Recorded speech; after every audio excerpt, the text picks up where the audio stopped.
of Tuesday, November 12th, 2019, which we now call to order. We apologize for the slight delay. The next item of business is to approve the agenda. Is there a motion to that effect? So moved. Moved by Jamie, seconded by Mary. Any discussion? Hearing none. Those approving, please signify by saying aye. Aye. And those opposed, nay.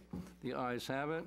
The next item is to approve the Select Board meeting minutes of October 29th.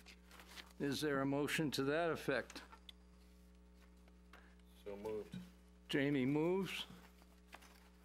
Second. Mike seconds to approve. Any discussion? Changes, corrections? Can I ask, when I've recused from a portion of the meeting, am I allowed? I'm allowed to? Yeah. Okay. Are there any considerations to be thought about? Okay. No.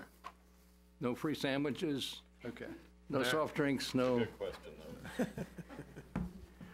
Any further discussion? Hearing none. Those approving, please signify by saying aye.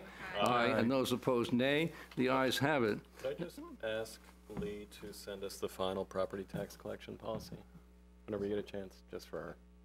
I'm sure it's on the site somewhere, but I know we made some final edits and then.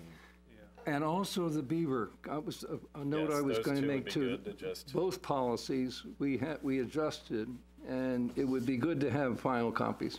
Agreed. There's only, I'm so sorry, I shouldn't have voted. Just one small comment on the Bay Road Railroad underpass on number 12 on page 4. And it says that I said the railroad underpass on Bay Road is narrow and low. And, you know, really, I said that there's been concerns about traffic flow through the area. But it makes it sound as if I said signs should be posted alerting drivers to alternate through the underpass, and lines should be painted, making the underpass one lane only. And that was part of the discussion, but not something that I personally said. In fact, I think what I said was, I don't know which is the right answer. I just know that what's there right now isn't working. Okay. Thank you, Colleen. Any other discussion? Any discussion from the public? Hearing none. The next item are public comments. Hi there. Hi. Hi, everybody. Should I raise this up or leave it where it is? You could raise it if Sure. you're more comfortable. Let's see how, there we go. Hi, my name is John McCusker. I'm a resident of the Davis Park neighborhood, and I'm here with my neighbor Alice Brown. We are board members? Sure. Sure, okay. We have a loosely affiliated neighborhood organization that exists to facilitate communication amongst our community and our neighbors. And one of the things that we've been hearing from our neighbors is the need to address a dangerous situation on School Street. I don't know how, well, 2 years ago, I guess, 2017 to 2018, the traffic patterns were changed on School Street, and all parent traffic is now routed to School Street for pickup and drop off. So currently students access the north location and a south location to get into the school. The north location has a crosswalk, signage, a crossing guard, and the southern location unfortunately doesn't have any of these things. Since this is a primary access point for all of the students from our neighborhood, we're asking you to consider a crosswalk at this location. Currently, there is no parking, I believe, on all of School Street. Is that right? With the exception of that one location? You can park on, yeah, that part of School Street. Yeah, so at the southern access point, there is parking on the western side of the street.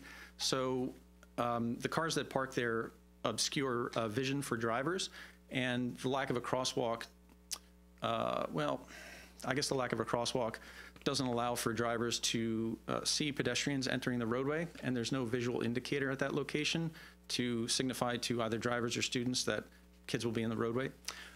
So I have here 23 letters, including a letter from myself and Principal Sivo. We've been in communication with Lee discussing this issue, and Scott is fully in support of making this particular location at the southern end of the school property on School Street safer. I think he invites you to come and view the problem for yourself before, allocating funding to address it. But we hope that you'll take action, and I have some copies here for all of you to investigate the matter further. Why, thank you. Okay, We thanks. appreciate that. And I think, Alice, did you have some comments? Or? Yeah, I'll just because I came. Thank you. My name is Alice Brown. I'm also a resident of Davis Park. I am the president of the Davis Park Neighborhood Association, which was started about 5 or 6 or 7 years ago, again, to facilitate communication. And I'm sort of the sounding board when people in the neighborhood complain about something. And so I have heard a lot of people concerned about this, especially times on soccer Saturdays, especially around Newbury Cup, when there are cars parked all over the place and there are people crossing back and forth all over at the same time. People are trying to leave the neighborhood, and you just can't see people stepping off this west side of the street to go toward the fields on the east side of the street. There's no visual indication.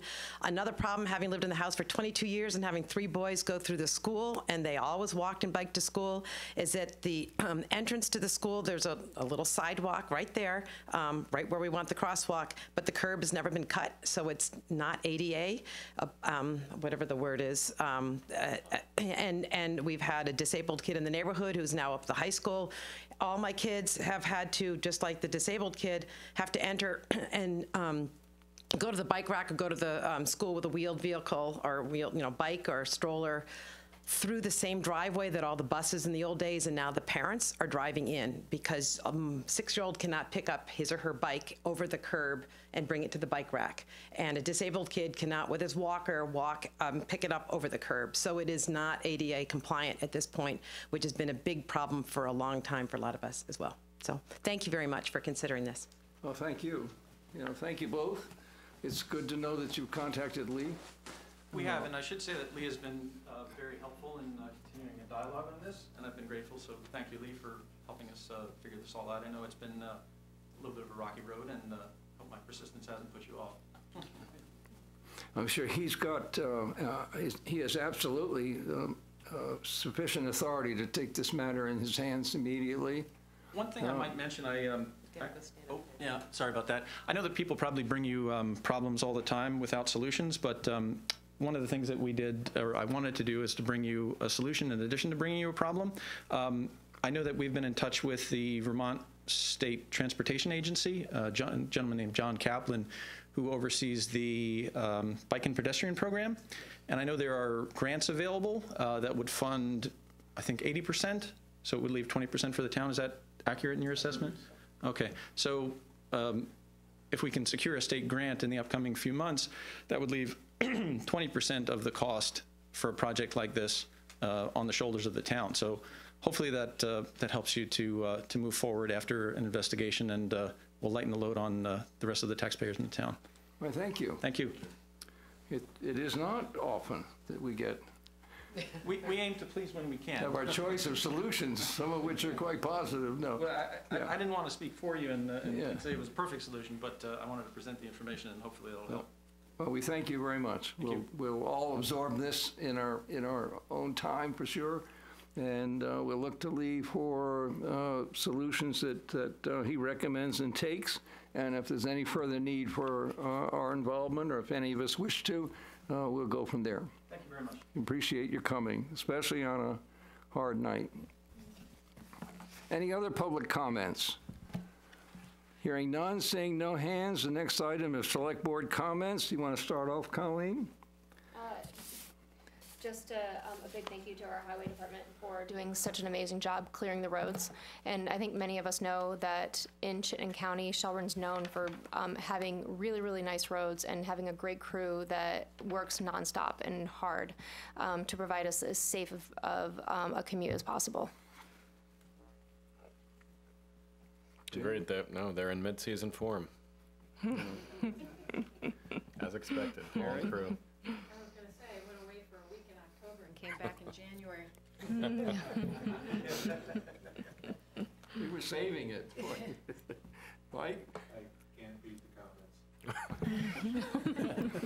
I'm going to make one quick comment, and that is to recognize the efforts of the Veterans Monument Committee yesterday to hold a ceremony in recognition of veterans on the occasion of what used to be called Armistice Day. November 11th, a hearty bunch, small bunch, attended, but were respectful, and I particularly want to thank Bud Ockert, Colonel Ockert, who handled the entire ceremony with the dignity and import that it deserves. Any other comments? Hearing none, the next item is the town manager report. Just one before, I want to second Jamie's comment about, as a general matter, as a routine, we have made changes, substantive changes in a number of things over the past several months, and it would be a good idea to return those in their final form. I remember we did one with Peter, and then we sent all of that information through him to you. I think that was no, that was the Beaver one. Yeah. I've just been lazy. I haven't looked on. Yeah. No, I'll be sure to follow up with all of you on that. At your convenience. Yep. Thanks, Lee. Sure will. Thank you. I also wanted to thank the highway crew and the Veterans Committee for the ceremony yesterday. It was very important to have that, and they were brief in the cold weather as well. Continuing to make progress on the dog park. We've had yet another proposed change by the state wetlands specialist that'll actually make some things easier for the town once we get that permitted. So that process continues to move forward to get that wetlands application filed with the state. Starting to gear up for some other matters like town report preparation. It's hard to believe it's that time of year. Nini will be taking that over. I think I may have mentioned that to you, and we're starting to work with other staff to start putting that together over the next few months. Letter from GBIC thanking us for our support again this year, Greater Burlington Industrial Corp., and quite relevant certainly in terms of another item later on our agenda. And the Fire Rescue Committee was going to meet last night, but we moved that to next Monday, so that we'll be meeting with Bob Bouchard from Pizzigalli and clarifying next steps in the whole site analysis project. So we'll keep you informed as that moves forward. And just wanted to let folks know that we will be hosting a Shelburne button-up workshop in the library on December 4 at 6:30 p.m. We're a little behind some other municipalities in that, but there's still some important, helpful information we can get out to homeowners about simple ways to tighten up homes, weatherize homes, and save money and save energy. So we'll be getting more information out there, working with Jason and the energy subgroup on that project. So lots of things moving forward. Thank you. Is that in the library? 6:30, we'll have it in the community room. So Jason and I and Melanie Needle from the Regional Planning Commission will be hosting that presentation. 6:30. That reminds me, I've had quite a number of comments from people in the last few weeks, just in grocery stores and that and such, about how nice it is to have meeting space in the new library. And if we sit back and think about it, that was one of the original goals of the town center, and it seems to be working wonderfully. I don't know how many events there are, but they're very frequent references to meetings in the community room. It's becoming a preferred location. It is for- indeed. It's a very comfortable Yeah. spot. Folks are not meeting here, and Right. that's fine. I mean, that was the whole idea, to create a central part of town, sort of a little less dependent on town office and a little less under its wing, so in a sense. And that seems to be working famously. I mean, I hear a lot of comments So do about, not just the amenities, not just the environment, but the fact that the space is growing into a community center, just as we intended, and as Colleen would be the first to know from her very few first days with it. And did y'all notice just how welcoming and warm it looked as we were like driving up and like the lights were on and the lights were on in the town hall? Like it looked like somebody was home. Indeed. That's good. That's nice. That's nice. Next item is to ratify terms of office for the Ethics Committee membership. So some questions had been raised about the terms of office for various members, and the chair, Tom Little, was very concerned in that if a complaint were filed, were we certain who was actually a member and for which terms. So Nini and Diana Vachon did some research. We've presented to you what we believe to be the accurate terms of office, and we thought it would be prudent to simply ratify these, put it to bed. And as you know, we're working to streamline the whole appointment process, keeping our spreadsheet up to date. But in the meantime, this was the one board for which there seemed to be questions, and we're hoping you'd simply ratify these terms of office this evening. There are no new appointments, right? We've already appointed everybody on this committee? Correct. Yeah. Okay.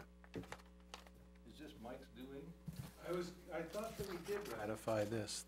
What actually ended up happening with that? I thought that this came before us and we agreed on the dates.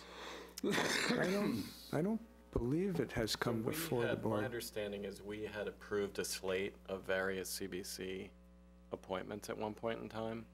And I think Tom took a second look at his committee, the ethics committee, and then may have just alerted you to he wasn't 100% comfortable with Right. the term. We Okay. weren't at the time sure about, we upgraded, quote unquote. Right. 2 members, you remember? Yeah, right. And there was a little uncertainty About the others and all of them, Yeah. okay. And see. I think you're quite right, Mike, that we left it with the chair of the committee, and this is the result, so. Okay.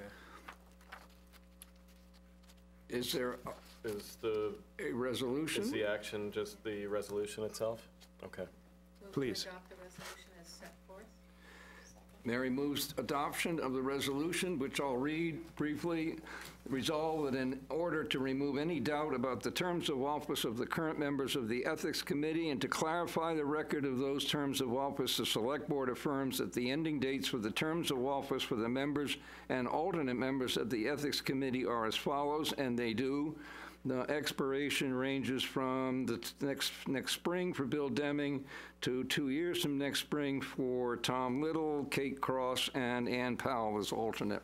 Is there a second? Second. Jamie seconds.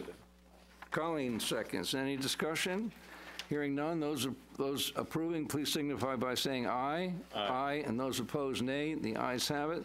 The next item is to ratify the amendment for our solar contract. I'm going to recuse from this since I've recused from all the solar. Jamie recuses. Do you want me to leave, or is this a... No, I don't think you need to leave. I Okay. mean, this is a, I had recused early on during the it's a family bidding connection. process Oh, because of my wife's law firm represented oh, one of them, okay. one of the bidders. Can I ask what the financial implications are for the change? Or are there financial does this mean our long-term recoup diminishes a little bit? It likely does mean that it diminishes a small amount. The hope initially was that, even under the state rules, that we could sign on for the full 500 kW from the offsite array and still do our net metering project on the library. It now turns out that despite everyone's best efforts, the 500 kW cap applies across the board to the town as a single entity. So that's where this net metering would change, where we can take somewhat less than 500 from the offsite array, with the balance coming from what we hope the library will generate. I see. This is roughly a 10% change. Following on Mike's question, is any financial impact in that same order? I believe it would be, because we're not able to take a net metering credit for No. 500 plus Because that doesn't 35 change. or This is so. permanent Right. arrangement. We Yeah. anticipated this might happen, but we all gave it our best shot, hoping we could work it out with the library as a quasi-separate entity, but state pushback. Part of the state, doesn't it? Cap it at 500. Because they can't sell it all. It's my understanding that there's so much solar, so the power companies have to buy it. Ah, okay. It's my understanding. So the this is a market decision, It's market-driven. market-driven? Oh, okay. So it's under the Public Utility Commission rules that limits us to that. To 500 total. Yes. So your recommendation is to move to accept or ratify this amendment and authorize you to sign it as appropriate. Or the chair, whichever you're comfortable with. Sounds like you would be great. Is there a, So moved. Mary moves Second. and Colleen seconds to accept or ratify the amendment and authorize the manager to sign it as appropriate. Is there any discussion? Hearing none. Those approving, please signify by saying aye. Aye. And those opposed, nay. The ayes have it. The next item is a wastewater allocation for a single-family home. Another one of these routine requests. We have plenty of capacity. There are no technical problems with this. The ordinance requires the select board to approve these. Is there a motion Do to we the... have the address? And the, do we have the address? Yeah, it just says Thompson Road. That's probably not. It's a new home Is there one right in the corner? to be built by a gentleman named Lisserag, who has a subdivision up there. Yeah. Eventually, there'll be 2 homes, but just asking for approval right now for one. So there's no address? I can grab that for you. Oh, it's okay. I mean, I think when we do these, we should actually Street number or approve it something, yeah. by Yeah, True. the specific address. a good Makes sense. point. That's a good point. Yeah. I mean, we can do it later. Though, I think every time we add someone to the system, that's a good thing. Yes. Yes. And on occasion, maybe on the occasion, because I know we've talked about this as a consent item, but periodically, it would be good to hear from Chris about capacity. Yes. I know there's no issue, but just for matters of record. Yep. Yeah, I mean, it would take many, many 210 gallons a day. We understand that. But just so the community's aware that we do count that, and there is a great amount of surplus capacity available, and that might be useful every once in a while on these requests. Yeah, Chris and I have already been talking about giving the board an update from time to time. Yeah. Any further discussion? No, I would move to approve the request for adding 210 gallons today to the new construction of a single-family home on Thompson Road. Mary moves to, with the proviso that an address be provided Yes. in the future. Is there a second? Second. Jamie seconds. Any further discussion? Hearing none. Those approving, please signify by saying aye. Aye. And those opposed, nay. The ayes have it. The next item is the Bay Road Railroad underpass. This is a combination of an update from Lee and a report from him and recommendations, and we're certainly interested as well in any public input. So I'm just going to put a picture up so we're all clear on.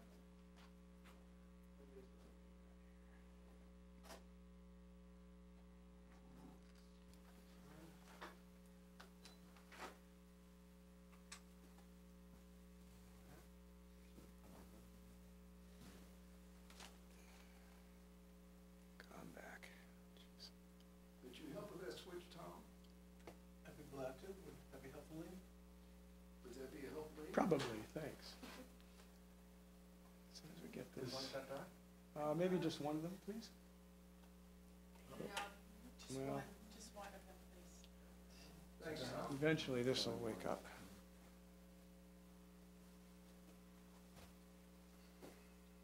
So I think everyone's familiar with the Bay Road underpass. It was brought up anew by Colleen as a matter of concern, and others have raised it as well. You may recall the town worked with Chittenden County Regional Planning several years back, and a number of studies were done to try to figure out what the best alternative might be, if there is one, to streamlining traffic flow through the underpass. This picture clearly was not at a peak time. Others have seen it with cars backed up much worse. Apparently, as I understand it, there was an experiment done several years back to make this one-way with bollards placed a little bit inboard, try to make this into a single lane, one-way only. Ultimately, the experiment was terminated, and as you see it here is how it's been in recent times. Concerns have been raised about people being uncertain about how to navigate this. Some people shall we say, exhibiting unkind gestures or using poor language at opposing motorists, causing concern or fright to others. Cyclists probably have some difficulty going through here, although as a cyclist you could certainly take the full lane. But in any case, it's a narrow underpass, we all know that, and it can be challenging at times to go through it. So in light of recent concerns, I met on site recently with Paul Goodrich and with Cy Sarapalli, who is the engineer from the Regional Commission who's worked with the town previously. And his suggestion essentially was either leave it as it is, although we need to change the little two-way sign under the stop sign to say all-way, because that's the federally approved language now, or that we re-sign this and reconfigure it in some way to go back to one way only at a time and make it a one lane. Some have suggested repainting the stripes under there. Apparently that was tried before. It could certainly be done again. The state itself doesn't stripe it through there, feeling that we should consider it in a sense like an intersection, and intersections don't typically have stripes through them. Doesn't mean we can't do it, but VTrans doesn't do it itself. So with that background, there may be other thoughts, comments, concerns. The abutments themselves, I've been informed, are structurally sound. They're inspected every year. So it's not likely that the state will be considering any sort of major changes to the abutments in any time soon. And if they did, my understanding is that their responsibility would be to replace what's there. If we wanted to widen it, it might well be on our dime to do that, although we could pursue other sources of funding if that were the will of the community and the board.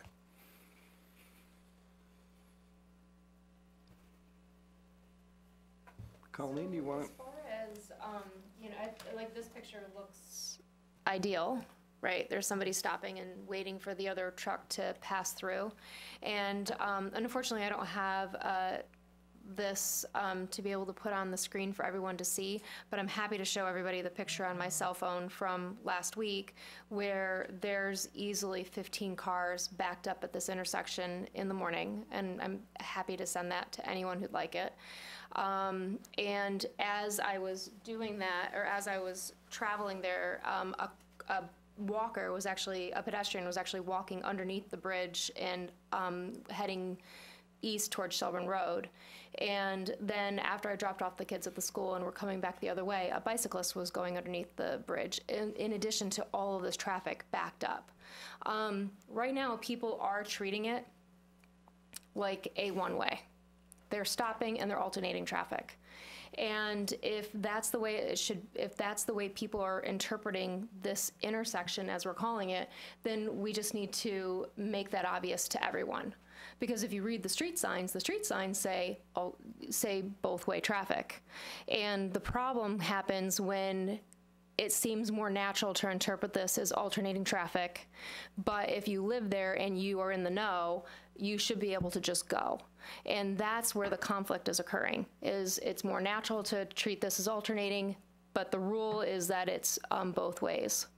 So the argument is either to take that both-way traffic out, which is going to exacerbate the problem that we see in the morning and at peak traffic or peak times of either commute or during events.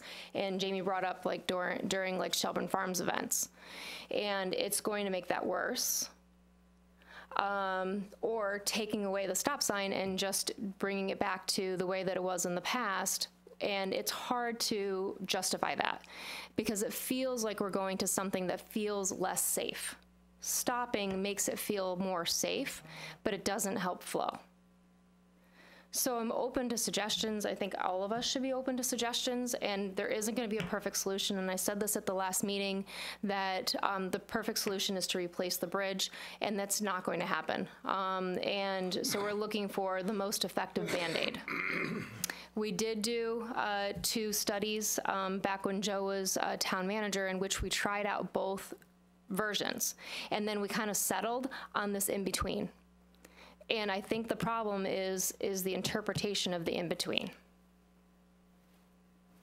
My suggestion is that we either choose one or choose the other, and that's it.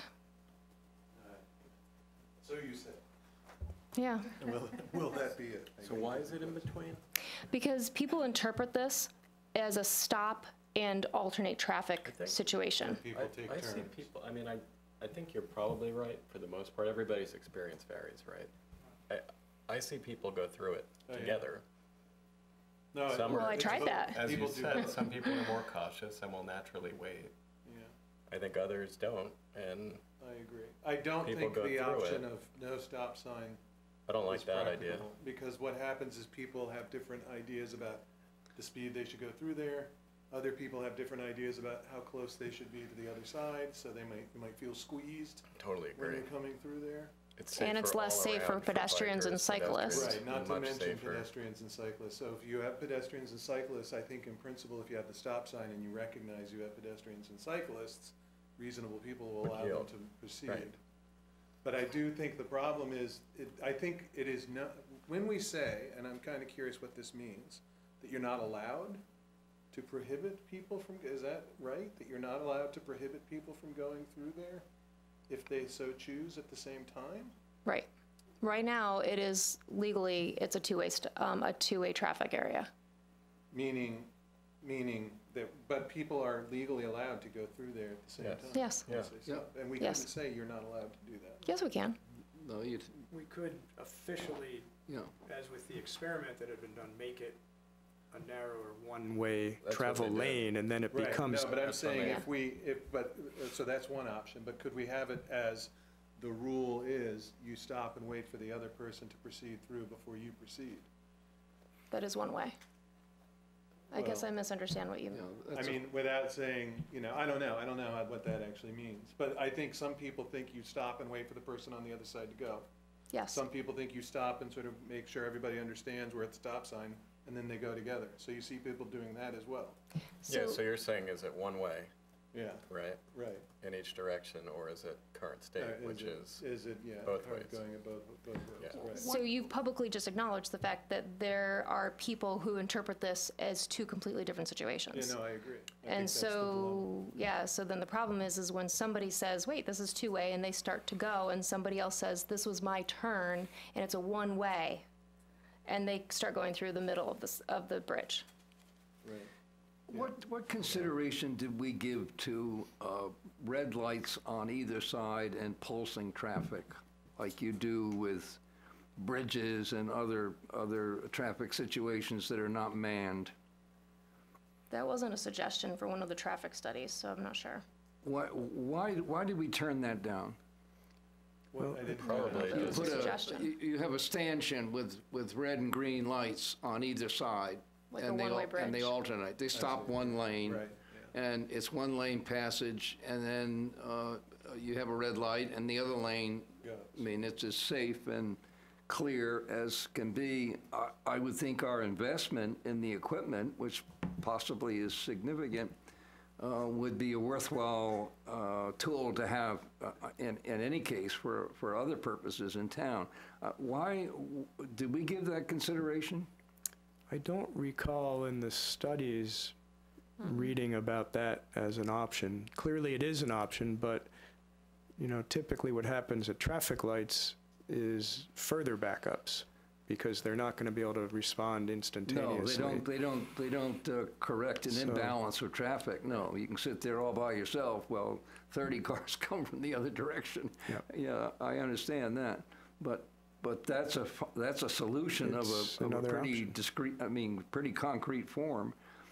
Furthermore, they'd be further back to allow passage room rather than as close as these are.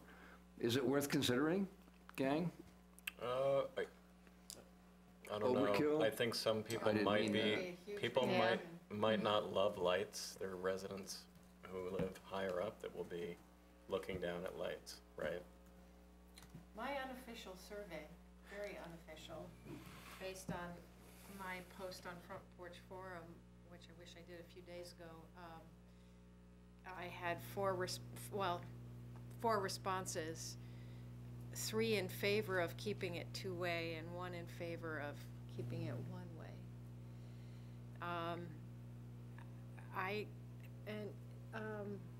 One of the people who wanted to keep it two-way lives on the other side of the bridge, Russ Caffrey. He's on the school board. One of the people lives before the bridge and is a cyclist, so goes, and he wants it one way. And then 2 other people I don't know want it two-way. One of those wants the stop signs removed altogether. Yeah, so I think the people have varying views on what should happen there. And I pass there every day, right? I can say also anecdotally and very statistically unsound, I realize, but my observation is that the traffic has increased tremendously in the 6.5 years that I've lived there during school time. And I don't know if that's because traffic has increased at the intersection of Shelburne Road and Harbor Road, and so people are taking this as a back way. But I do think that the backup at the stop signs oughtn't concern us, right? There's a certain number of people, and it's just a fact that we have to live with, just like the backup if you but there's a horrible backup at Harbor Road, Shelburne Road intersection, right? We all live with it, right? No one's complaining about, well, maybe people are complaining, but it's not an issue that people generally feel needs to be addressed. So the stop sign, I think, is critical to slow people down. And I've kind of evolved about this. If it's going to be two-way, I think to paint a line all the way through would decrease confusion. I kind of feel Yep. like that too, actually. As a visual, I think adding a visual will just yeah. very naturally indicate to drivers who are from out of town, which is where the safety risk occurs, right? The regulars know the traffic pattern. Yeah, I'd like to have a big sign, right?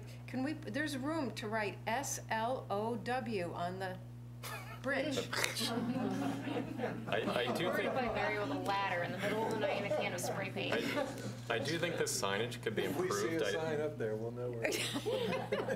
The signage is a little confusing to me. I think it could be improved. I don't know what the current AOT, what does it say, alternating traffic? Is that the? Two-way. All-way. All-way, which I All think is way. more Instead of confusing. That's two-way. confusing too. I think Yeah. two-way is better, or alternating traffic would be That better. seems- Alternating that seems traffic. a little Why can't sporty, we say all alternating way. traffic? Oh, Two-way. we're not saying alternating traffic though, we're saying, But we agree we shouldn't remove the stop signs.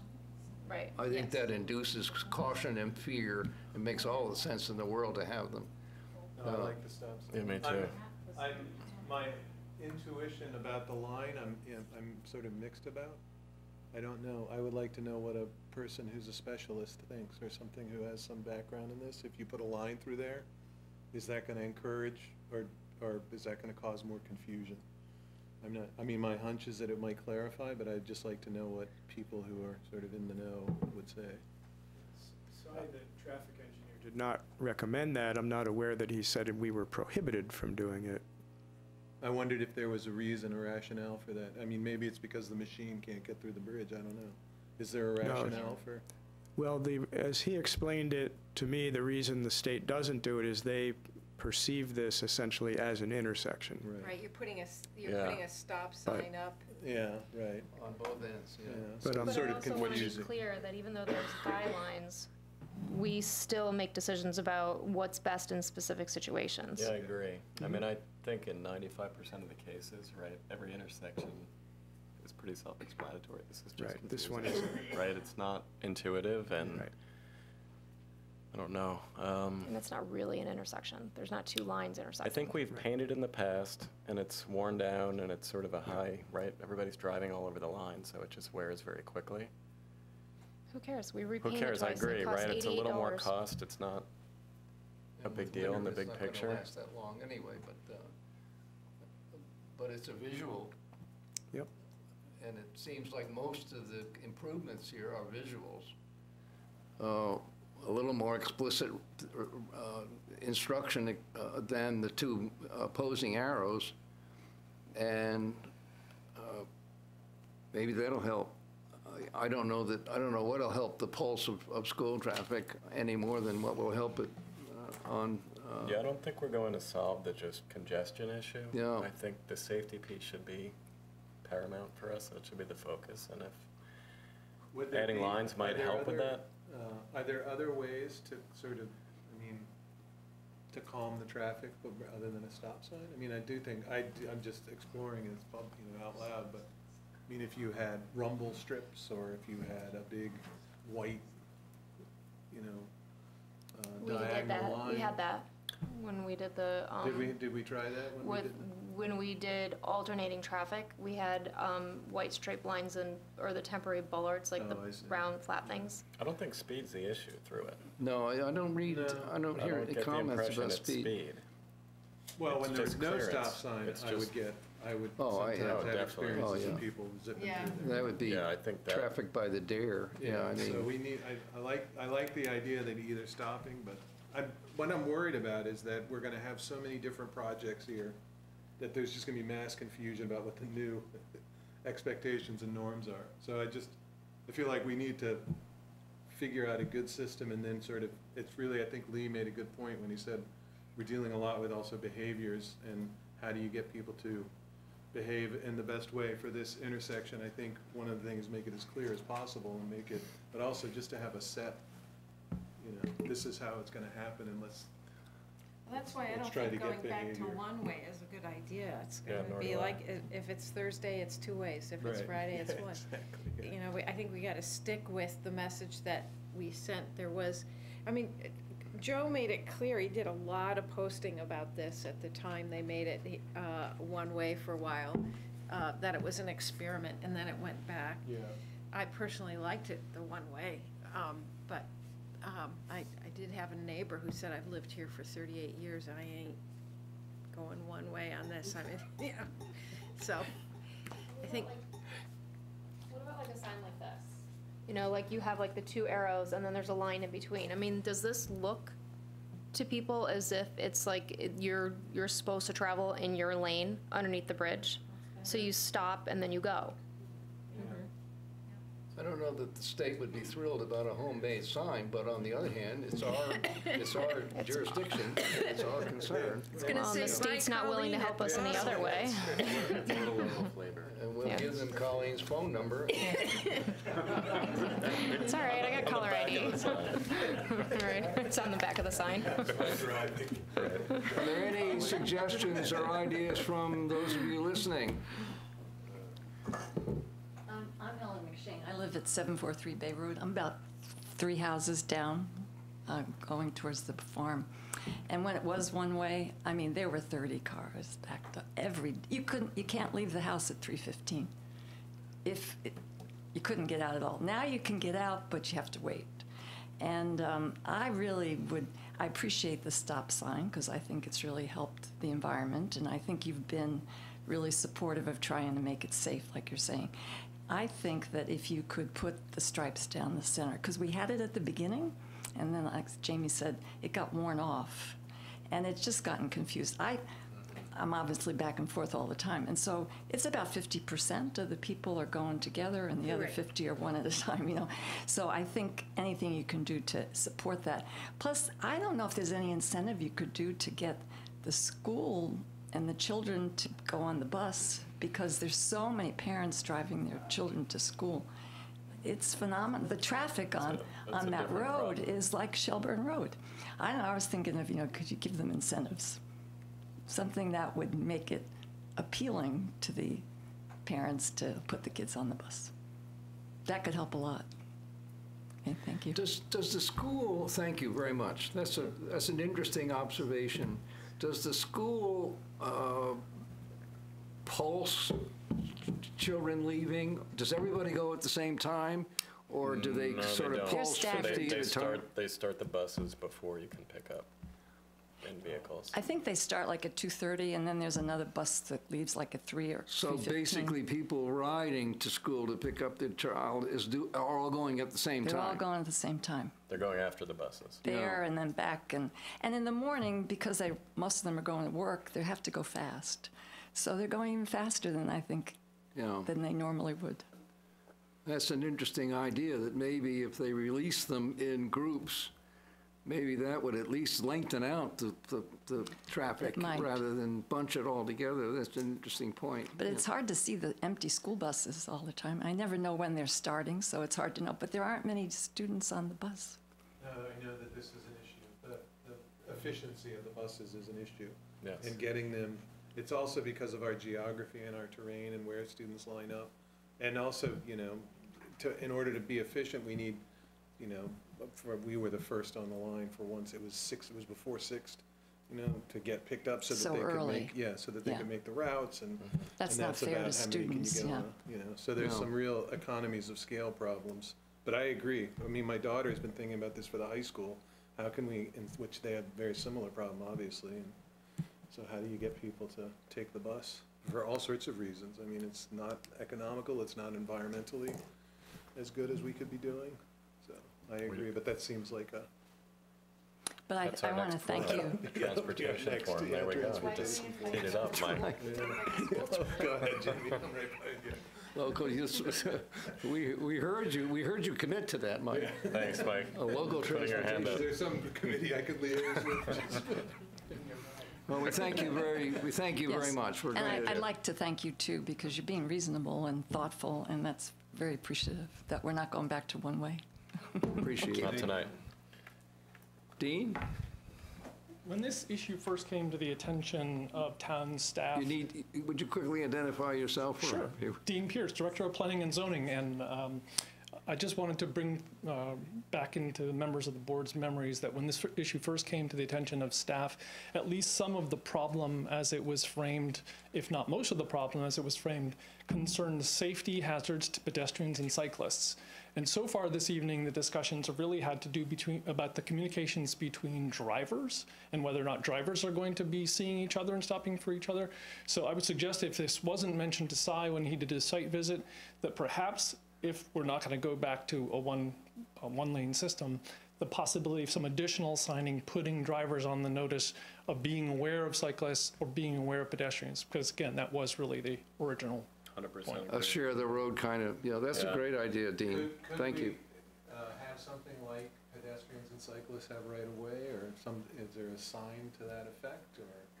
We can check to see, again, any sign we put up has to be compliant with Right, federal right. standards. Ironically, there's a fair number of signs in both directions that There's tend like to too become, fade into the landscape, but there are signs that say bikes may use full lane, for example. Okay. Maybe it's not the clearest message, but there are signs letting motorists know if they see them, the road gets narrow, bikes may use full lane, then you have the stop sign, then the two-way arrow. So There's a lot, I agree with you, Lee, there's so much signage coming in each way, and I don't know if there's a way to economize on that.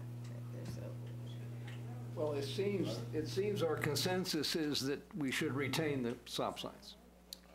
yes. Does that seem, we're all agreed that the stop sign should stay, and that some type of better graphic which identifies the two-way traffic would be useful in addition to potentially a line or a broken line underneath.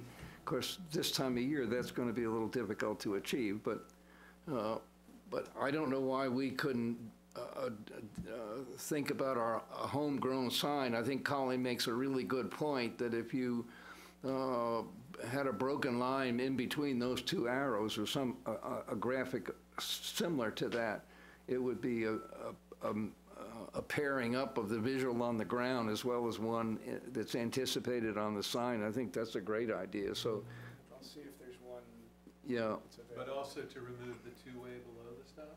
Is that a source of confusion?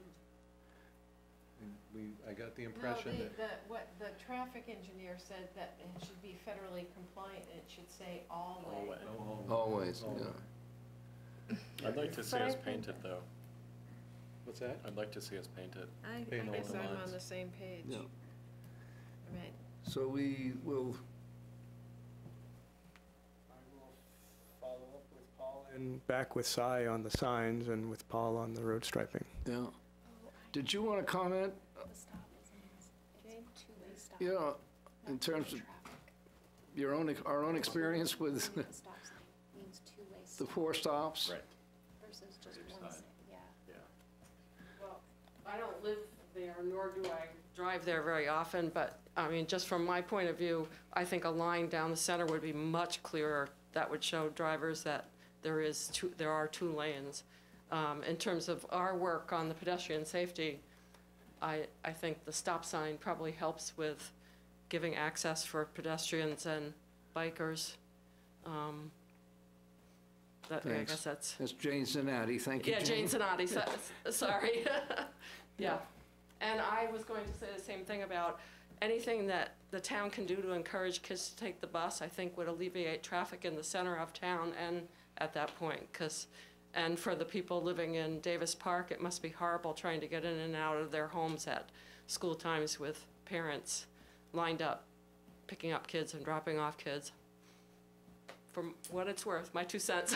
Thanks, Jane. Thanks, Jane. Turn it into a class and you get graded by attendance. Or extra points if you solve it, yeah. You get to skip 3 grades, yeah. All right, any other comments? Colleen, are you, I'm good. We're good? does this Clear direction on that? meet your expectations for what we wanted to accomplish tonight?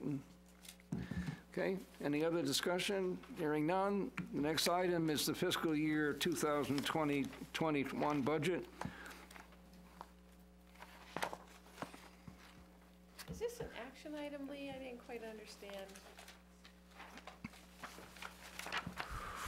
Indicates it's an action, a decision item. Well, sometimes the asterisk is an So accidental, happy with the asterisk button? sometimes it's an accidental leftover from a prior agenda. Okay. Thank you. I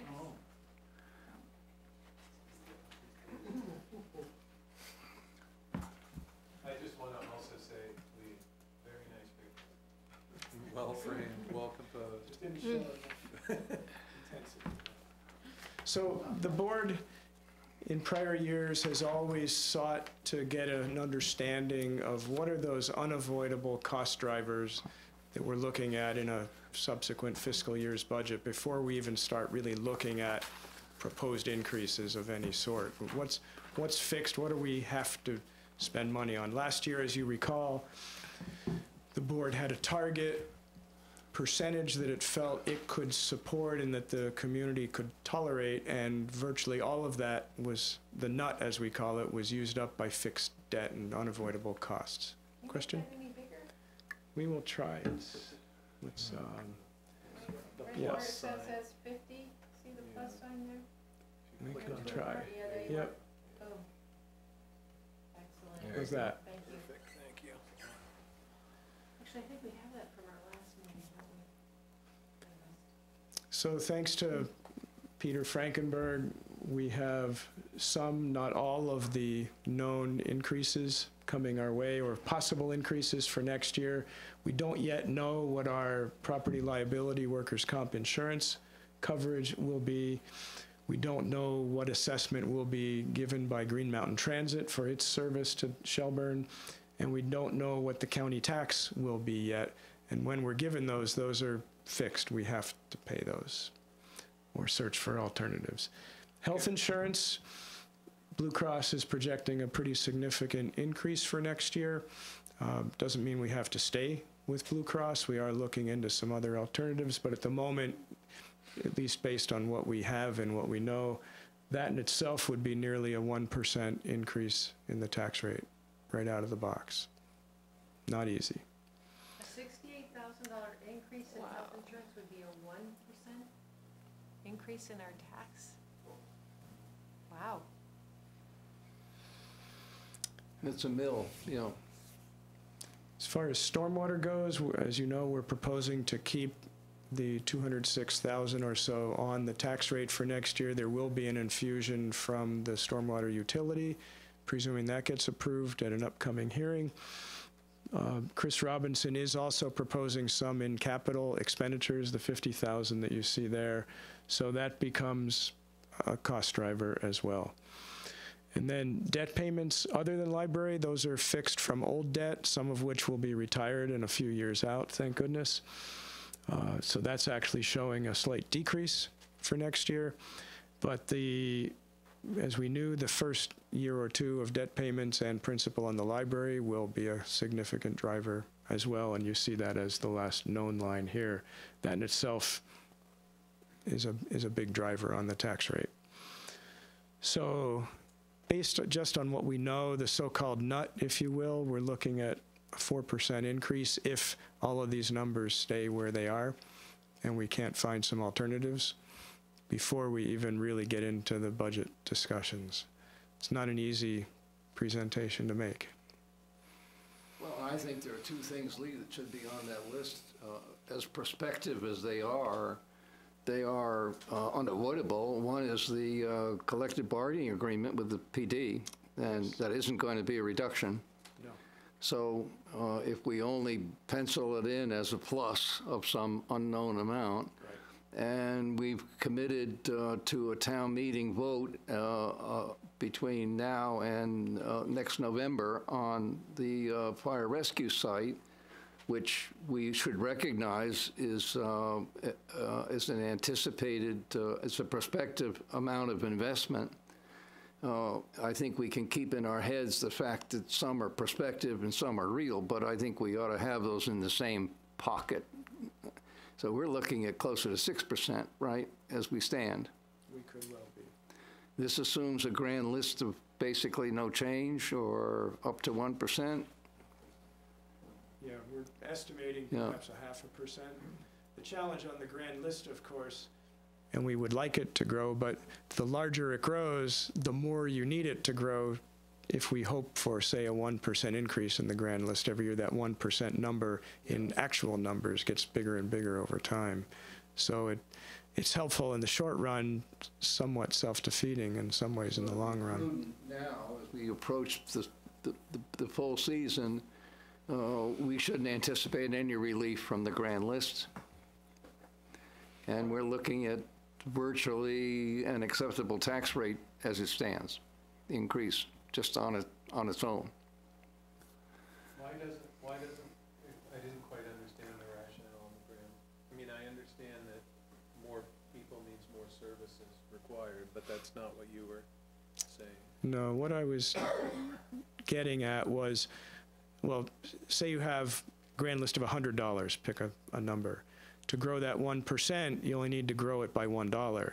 If the grand list is $10 million, you need to grow the grand list by a much larger number to keep it growing on a percentage basis to offset tax increases. Do we have reason to think that the numbers in the first three will come in at roughly the same? Unfortunately, we have absolutely no way to know. Do you know for the health insurance what the did the premiums to employees increase significantly? Well, just as an indicator for those three and sort of get a sense of, is it 1%, is it? yeah, I mean, there may be some structural changes needed in the whole way we handle health insurance. And the state retirement system is also raising its rates on both the employer side and the employee side. So that will be another ratcheting up here as well.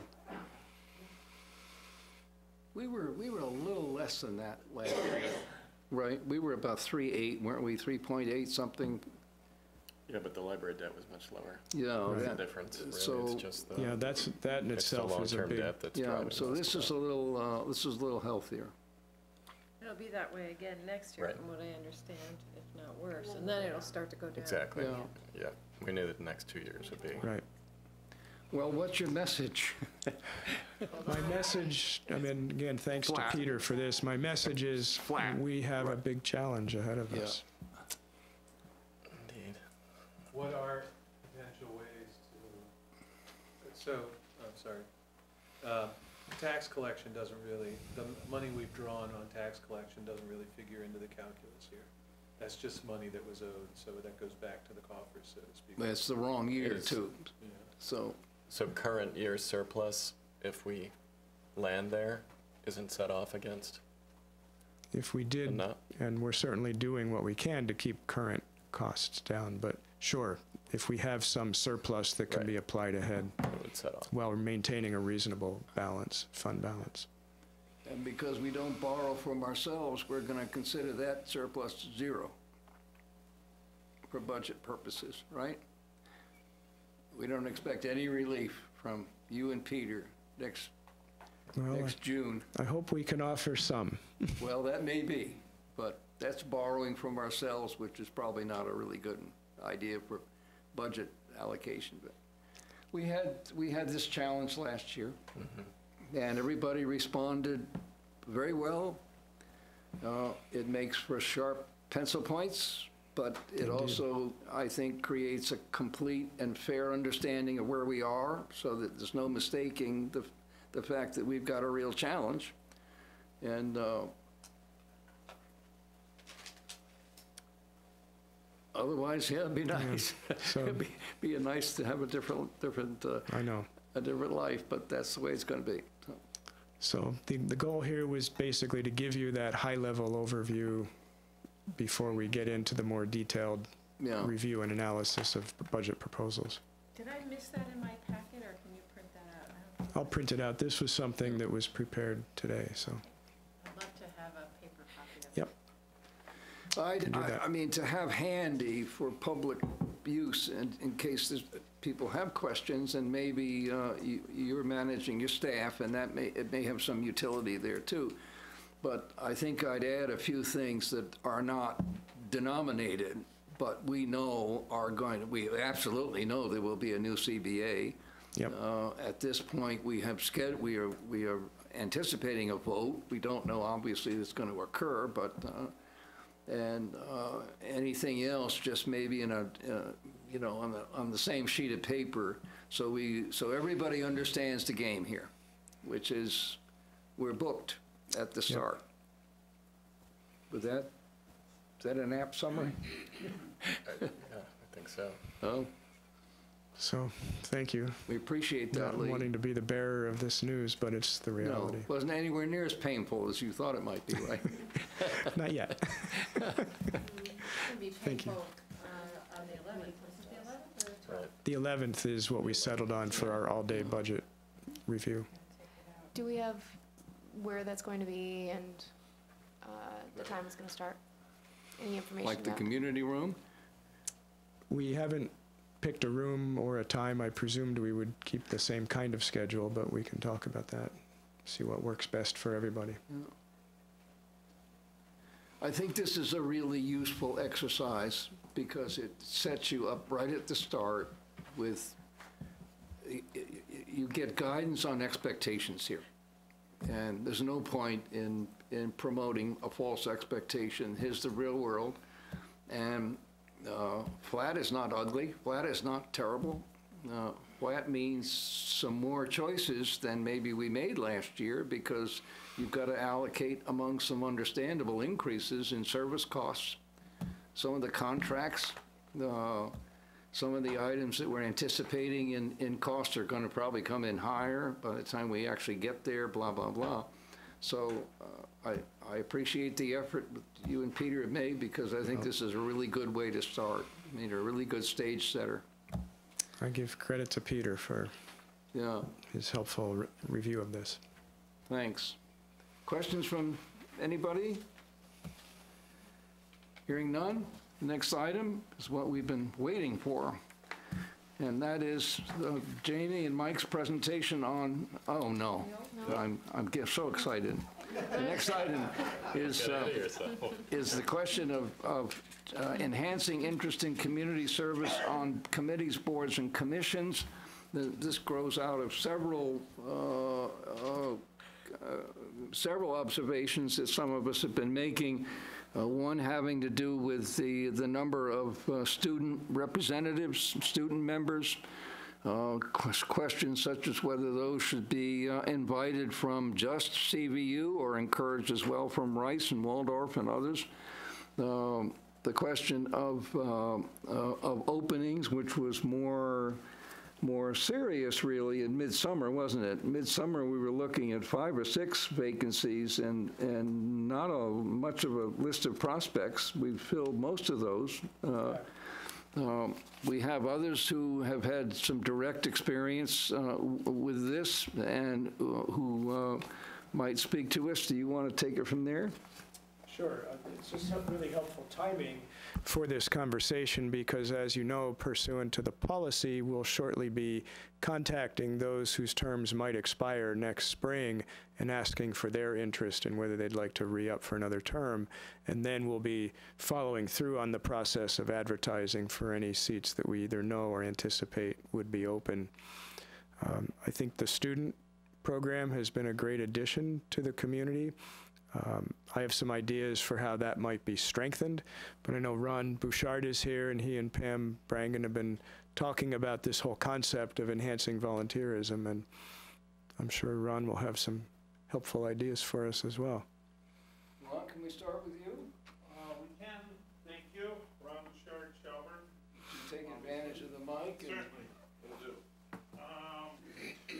I think it's probably clear to all of us that a town like ours not only survives on volunteers, but how we progress as a town, whether we go like this or we go like that, and the quality of life for the members of our town are going to depend on our volunteers. And just a few thoughts I had put together here initially were, do any of us know actually how many boards, commissions, committees, other entities we have that are housed by volunteers in our town?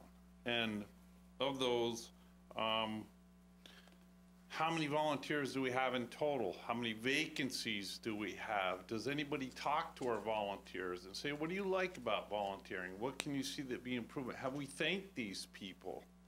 And this came to me recently when I left the housing committee. After 20 years of going to meetings at night, I just had reached my end in trying to find a replacement. I really realized what a challenge that was. And I thought further about how do we tap into our current volunteers to help perhaps get more volunteers. So I did a little research on the internet, and I found that for many towns, it's a concerted effort. They have a clearinghouse or a web page of all the committees and commissions they have in their town available to serve on, and some of the qualifications they'd like to see for these positions, and a place where people can go and read about these different committees and vacancies that are available. And some towns actually hire consultants to help them fill these, because I think it's crucial to the future of our town that we have a strong volunteer base. And we have the people in this town to fill it.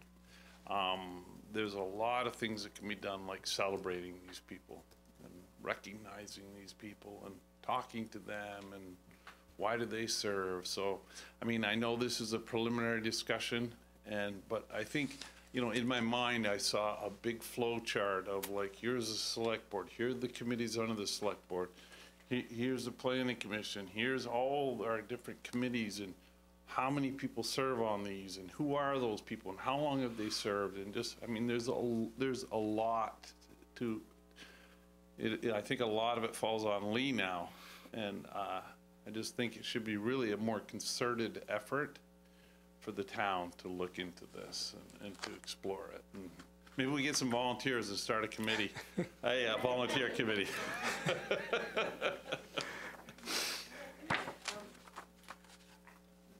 Here's my feeling. First of all, I think we have I think the town has a really good website. I use it all of the time, and it does list the committees. It's not, there's no like, welcome to Shelburne, if you want to serve, here you go, but it's navigable, I would say. Maybe we can improve the website a little bit to address some of those concerns. And now that we have the beautiful library, I think it's a great idea to have a volunteer appreciation night. Would be really nice.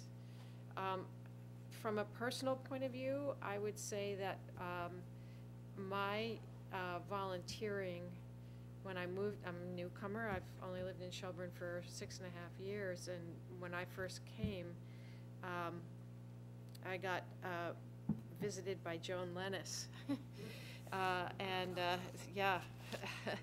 And so I ended up volunteering for the DRB, and I know nothing about development. I really don't, and it's not my,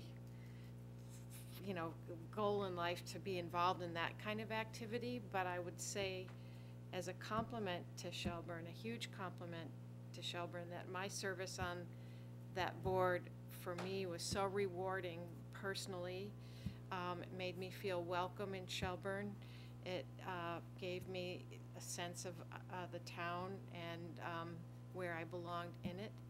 And I can say with great pride, it was such an eclectic and diverse board, even though we live in this town of only 7,000 people, and it was just in terms of profession and background and who the people were, it gave me a really great sense of pride in terms of what Shelburne is. And I would highly, highly recommend anyone serve on that kind of board because of the personal reward that you get while you're hopefully contributing to the town as well. And then obviously I got another visit from Joan, which is how I ended up here. Mary, that's a wonderful testament, and I think if we perhaps had an evening where we invited all the volunteers in the town to participate, and invited people in the town who were thinking about participating, and heard something like that, I think that would inspire a lot of people to consider volunteering. And tomorrow I'll follow up by sending you some links from some other towns that have these volunteer pages, and you can take a look at those and see what they think. And I think it's a great way to start a discussion and to get a little more focused about our efforts to our volunteer efforts in town. Because it's really, if you look at what these volunteer groups do, Parks and Rec, natural resources, cemeteries, dog path, all these different things, it makes a difference to the quality of life of every citizen in this town. It's crucially important. I think it's been overlooked a bit, but I'm glad it's being addressed now, and I appreciate you doing it. Well, we're as good as volunteers. We're volunteers. Yeah. Oh, no, come on, So, we get paid. You're a volunteer. You're a volunteer, Jerry. I totally agree. I mean, we're as good, a town is as good as its volunteers. It starts with that. A volunteer night could be stupendous, because we could ask committees to put up a little table and provide information on who they are and what they do. We could hopefully attract, it seems to me you got three R's: a recruitment initiative of some kind, a recognition initiative of some kind, and some research that we probably don't have in hand, other than we know we have more than 100. We know sort of how many volunteers we have. We have organized the reappointment process, a fourth R, so that we have a much better sense of and more opportunities for volunteers to say they'd like to stay or they can't, giving us more time to recruit. So we've improved some ends of it. But I think your idea of a volunteer night is a really stupendous idea. Maybe at a point where it doesn't compete with holidays or town meeting itself. Maybe in that interim between just before town meeting. Or Shelburne. Yeah. There are a number of occasions. Because it goes to the rescue squad. I mean, when you sit and think about it, we're as good as volunteers, and that's all there is to it. And we've just had a discussion of budget, which says it's going to be pretty difficult to add or increase compensation for staff. I mean, face it, we're not in a position to hire to do work that the volunteers are doing. So if we should have that opportunity lost, we would be in very tough shape. No. I also want to say that it would, I think the community dinner or something like that, celebration is a great idea. I can think of I've thought of lots of ideas for generating participation in general. I mean, attendance, we have a cohort of people that are regular attenders, and it's great. But if we could get people more actively paying attention to what goes on in our CBCs and kind of being tuned in to the roles that people play, I think it just naturally gets people interested. A lot of times people are drawn into these roles because they have a project or a thing that they're interested in, but if you can cultivate people's interest in general in stuff that goes on in town, they sort of gravitate to these areas where they can work on it. So I think just getting more people, I think, I've thought it would be nice to have a spot on the webpage, like, volunteer of the month, where you just have a picture and a short profile, like, why do you do it? What do you do? What are you working on? Just alternating stuff like, I actually thought, I had this idea that we could have like CBC month, where people get the boards of the chair of any of the CBC to sign that they were at the meeting. We take anybody that's been to, say, 10 meetings in a month and put them in a raffle for a trip to the Bermuda. No, sorry. Given our budget, a small coffee cup. But something like that, ways to... Vermont or somewhere. Yeah, ways to just get people out and get people involved and get people interested. Yeah, I guess I'd like to use my bully pulpit to thank Ron for your many years of service while we're up here.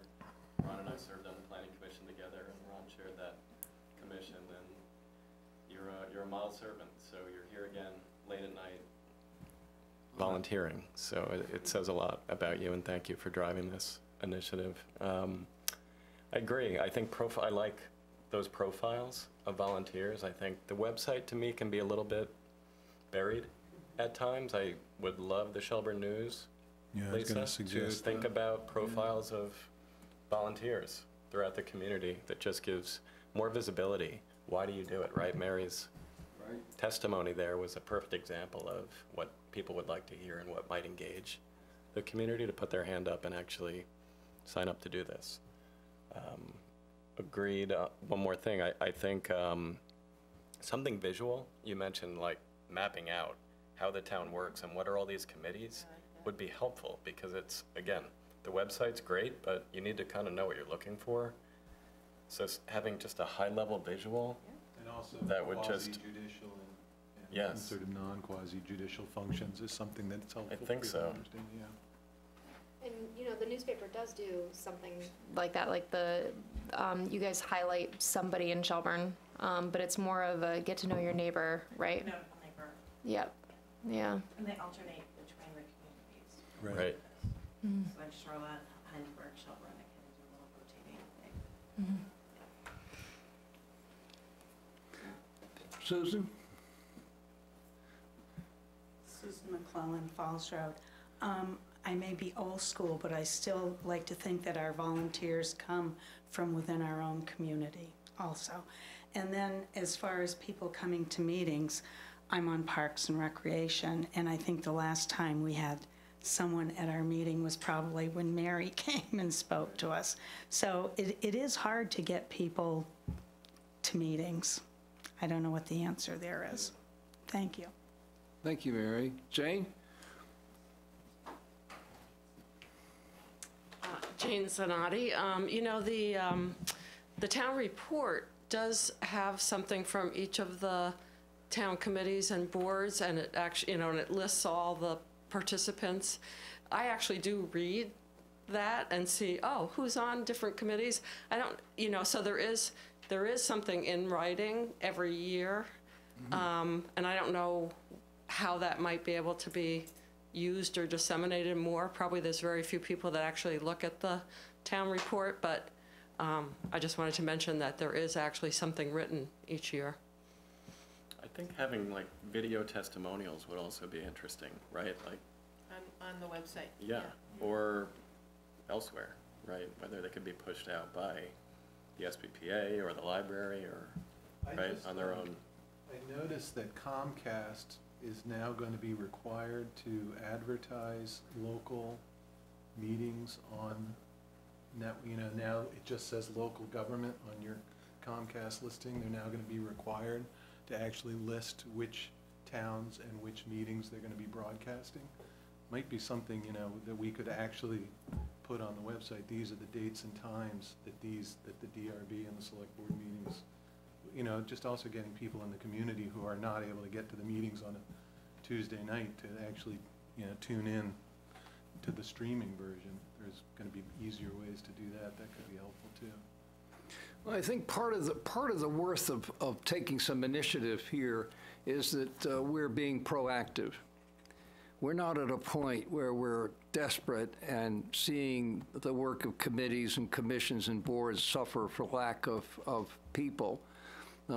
That's probably too late when that happens. So a lot of, I think, our thinking might start from the point that we have a very successful volunteer effort now. Maybe you mentioned a little a survey or some kind of research. Maybe one of the questions we could ask volunteers is, why do you stay? What's rewarding about this that encourages it to keep on? We have volunteers who like yourselves, are who have served for decades, and we all know what it is to come out on a night like tonight and give of yourself.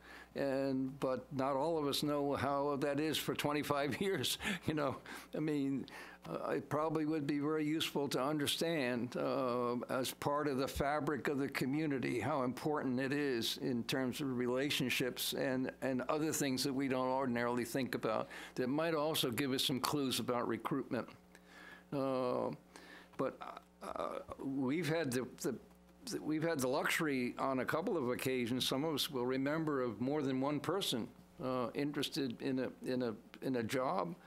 And if you notice reading through the applications, there are several times you see multiple interests. Someone's interested not just in one, but in two committees.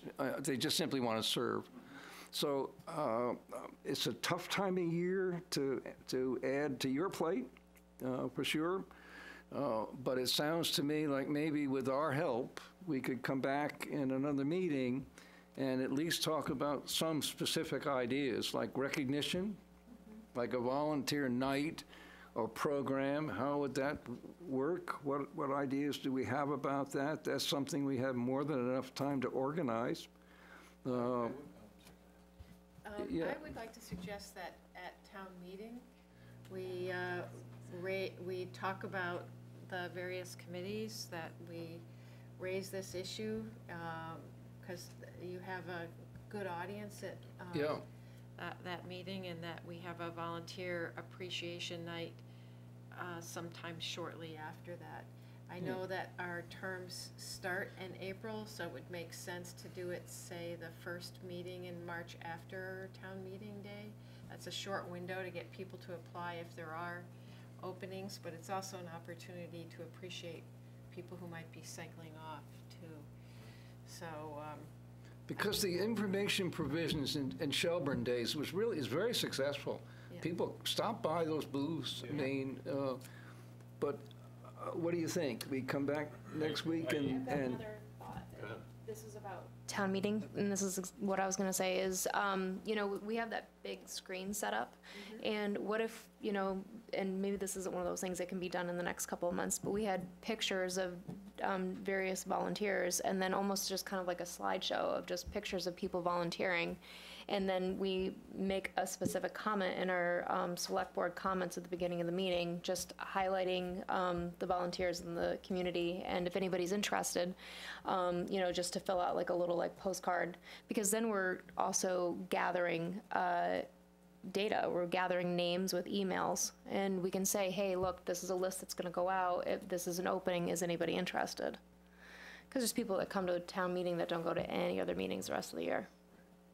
And we could do something with the town meeting program, because we can combine the Hague Award with some general recognition. Would all volunteers stand up? I'm sure 90% of the House is going to be on their feet. But I do think we want to take an opportunity to, you know, sort of educate, but also shepherd people along who are. Yeah. I think a lot of people are generally interested, but they need a little. Yeah, and that's why, you know, Ron mentioned there should be some kind of inventory of qualifications, right? And I feel like we did this on the Planning Commission, where we sketched out, these are the traits and characteristics of what makes for a good commissioner. So if every board took that on, we could at least have Right. some kind of inventory to publish at some point in time or make available. Jason, you've been on the firing line this summer with several vacancies. You got a thought? Jason Grignon, Planning Commission. I would just echo what Ron has said. Yeah, we've had gaps and it's been really tough to fill them. I like a lot of these ideas. I think a volunteer appreciation night would be good just for getting word out there. It certainly can be challenging. I'd also like to work on the student side as well, and I've been negligent because I haven't reached out necessarily, but I think we have good programs and it's a good way to interact, and I do like the community involvement. And the nice side benefit is with DRB and Planning Commission and Select Board interactions from the community, once there's a recognition of, hey, these are neighbors and people who live in the community and volunteer, not people trying to take something away from you. And you're welcome to come in and join. I think that just brings a bit more cohesion to the community, which I think we're all looking for anyway. Can I just ask before, is there a designation of duties or a role for coordinating volunteers in town in any of our staff, or is that something that we've specifically addressed or talked about in any way? Not to say here's another line in the. No, I think it's a great question and a great idea. I'm not aware there's any single point person or program that's integrated all of those things. It's something I had done in a past life with student volunteers where rather than appointing them and off they go, we actually brought all those students together on occasion and had sort of a mentoring program so that their experience could be broadened about civics and governance generally and not solely on the commission they were on. That's an idea that, I think often people get into a committee and that's their silo. Right. And I think we could all benefit from a little more interaction. We have agreed. several committees that work separately, but their roles are really interdependent and interrelated, and I think we could work on perhaps integrating some of those roles more clearly. That's an interesting question because it reflects the willingness and commitment of staff to step into that role. Betsy, Dean, all of our staff have some relationship to one or more committees, commissions, and boards. And part of the staffing, which is another one of our great successes, and a matter of much credit due to staff, the mutual support's pretty strong.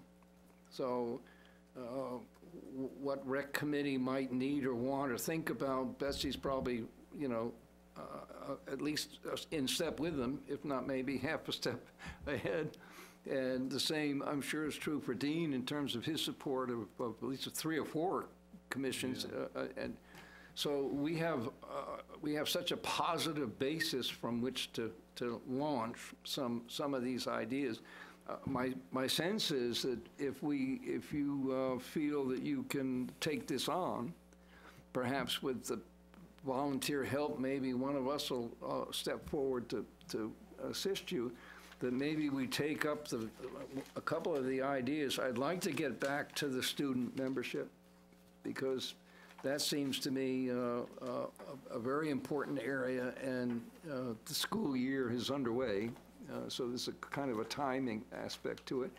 And then the question maybe of volunteer recognition, which is something we could get going on and get, I agree. The student piece on being able to see the big picture is really important, right? Because you get plugged into a committee that has a very deep and narrow type of view, and they don't sort of understand how it all works together, as you said. So there's some way to just...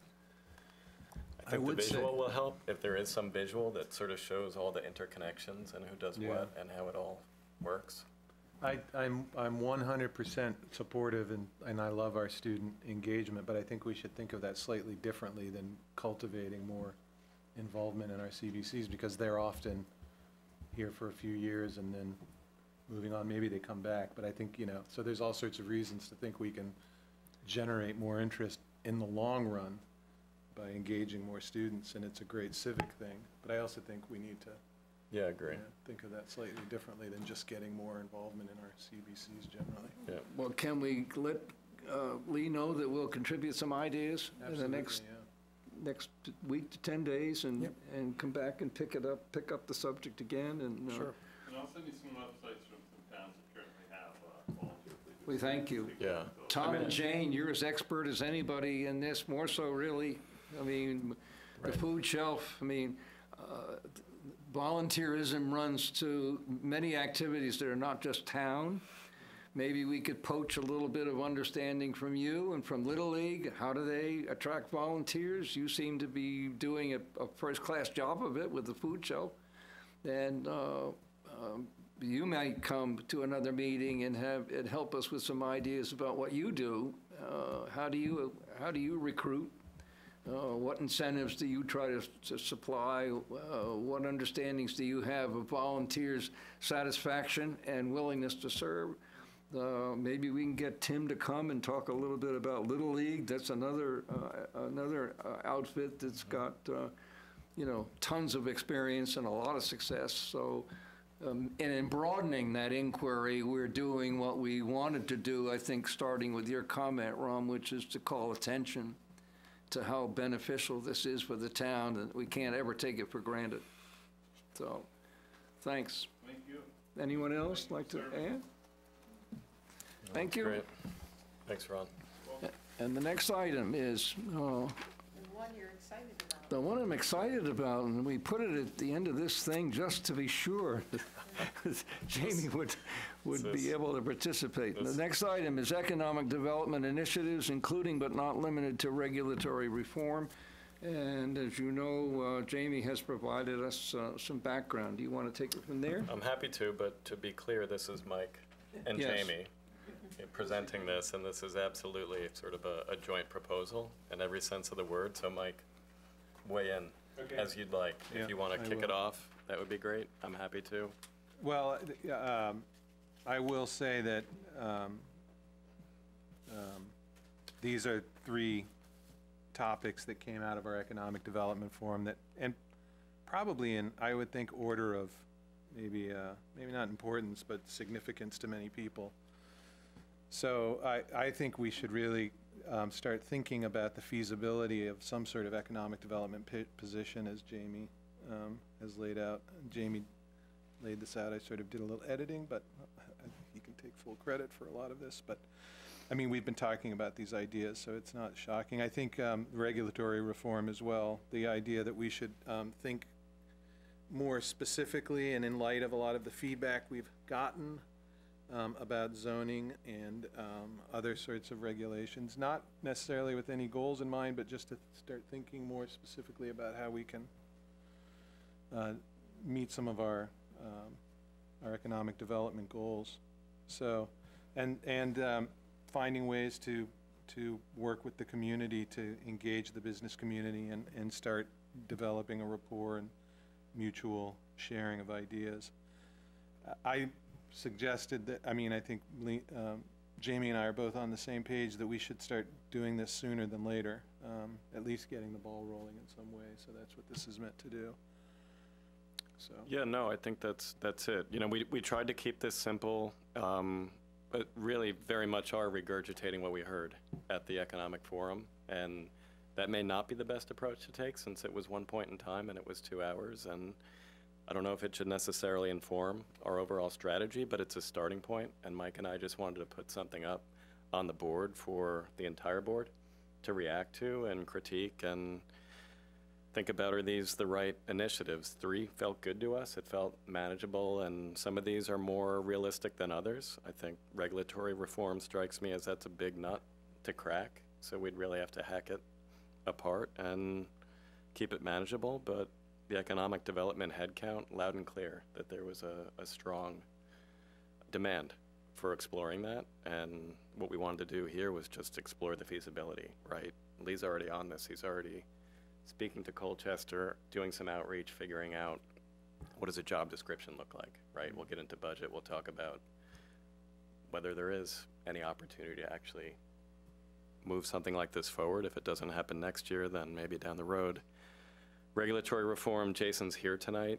Dean's here tonight, you know, this would very much be sort of a partnering exercise with our planning commission, with other stakeholders in town, to think about how can we, you know, streamline our bylaws and regulations in response to some of what we heard during the forum. And then lastly was just getting out a little bit more. I mean, I know myself, I definitely am guilty of this. You know, you go and have a coffee and you'll go about town, but you're not formally doing outreach, and there's no rigor to that. And I don't think I think having a little bit of tracking and some element of just making sure we're all out talking to different businesses, just not the big businesses, not the businesses that we happen to personally visit.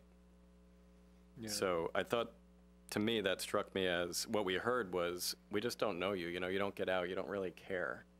So felt like kind of an easy initiative to just put out there for all of us to, and it's not limited to the select board by any means. It's every CBC should be out there doing outreach, soliciting input, and then bringing it back to the table for us to think about.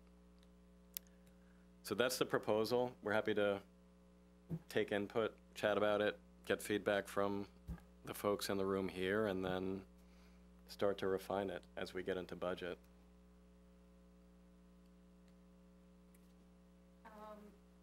How do you see this as, what would the first step be? Or is this to like vote on and then try to implement? Is that the idea?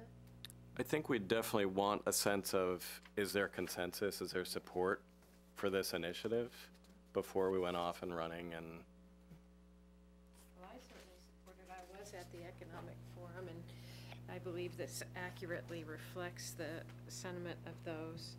And Jamie, I agree, it's a one spot in time, and you're trying to generalize from that. But I would say that it's a conversation that I think many people have been having for a long, long time. I thought the forum was great, by the way, with all of the folks who were invited to come and speak. So I think it did give us a pretty clear consensus of what the business community is looking for, and how to, and one thing is to maintain a balance between economic development and our beautiful small town, which has 3 of the largest tourist attractions in the state. So the third, by the way, is the teddy bear. You can guess the other 2. So I would endorse this. I would, for number 1, I for an investment in an incremental, there we go, economic development headcount and possible economic development office. I think it would be really helpful to talk to the folks in town hall in terms of what they do and how they feel about that, and how to structure things to be more streamlined. The other thought I had is giving the director of zoning a little bit more latitude to approve applications. When I was on the DRB, there was a lot we had to hear that I thought didn't really require the whole board, and that could move things along faster. So for example, we used to have to approve signs, and someone would have to come in and talk about their sign, and we would vote on it, you know, so little things like that. So you would have to wait several weeks to get your sign approved that you want to put up, so. That's still the case, right? I don't know if it's changed since I've been on the board. I think it is still the case. don't start Ron on signs. He could tell you how many hours we spent developing the signage section of the form-based zoning code. Many hours. You know, so before, I mean, I've heard lots of stories like that, you know, and sometimes the stories are well-informed and sometimes they're based on a misunderstanding of process. So I'd like to actually make this as in a response to sort of public and community feedback. What do we need to do here to make this successful? And so I hear a lot, and I'm sort of trying to get up to speed on it.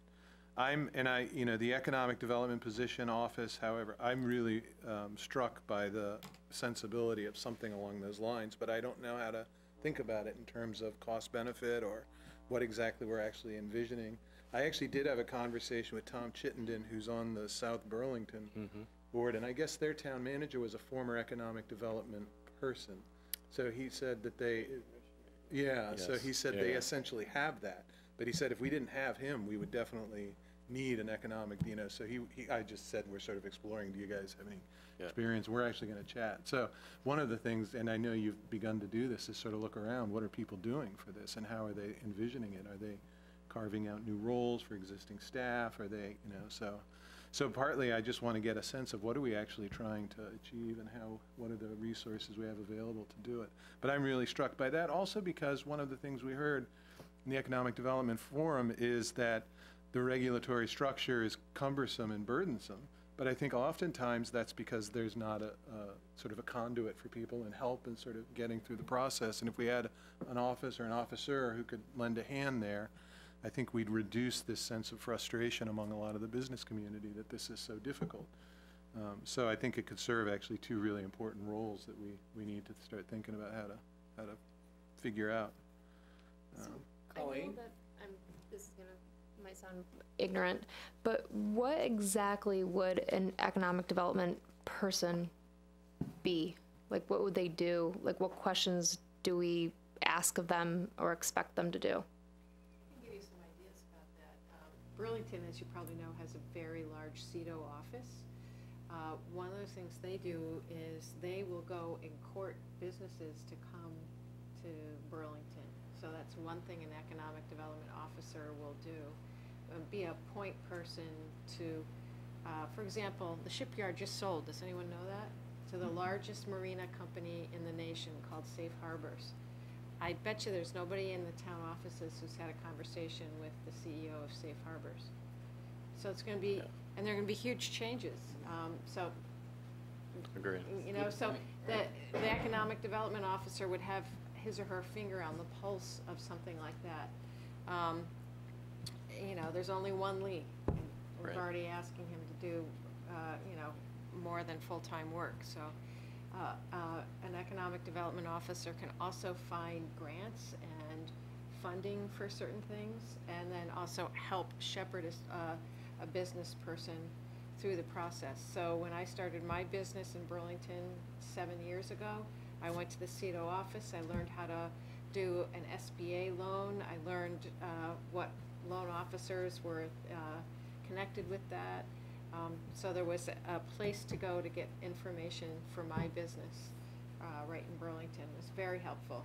Another, to add to all of those great examples, one thing that was discussed is having somebody able to identify the right kinds of properties and locations in town for people looking for certain features. So knowing what's out there, what our inventory is, knowing who, what kind of businesses would fit what kind of locations. So the other, I don't know if, I'm sure Burlington has a promotion, but I mean, being able just to promote, you're talking about a town with a major economic corridor, 3 of the largest tourist being able to promote a certain image of Shelburne as business friendly and business, open for business, right?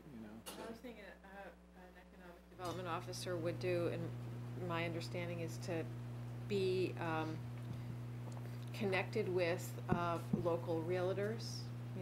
Hi Meg, how are you? Here's what we have. Do you have any clients who are looking for a warehouse or, just that kind of thing? Yeah.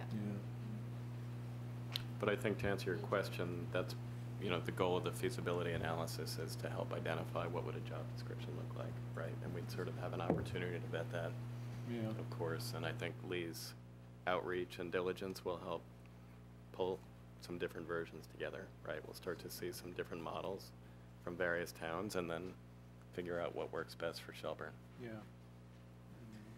I think this is an outstanding job. This is really well done. And the rest of us can thank you both for it.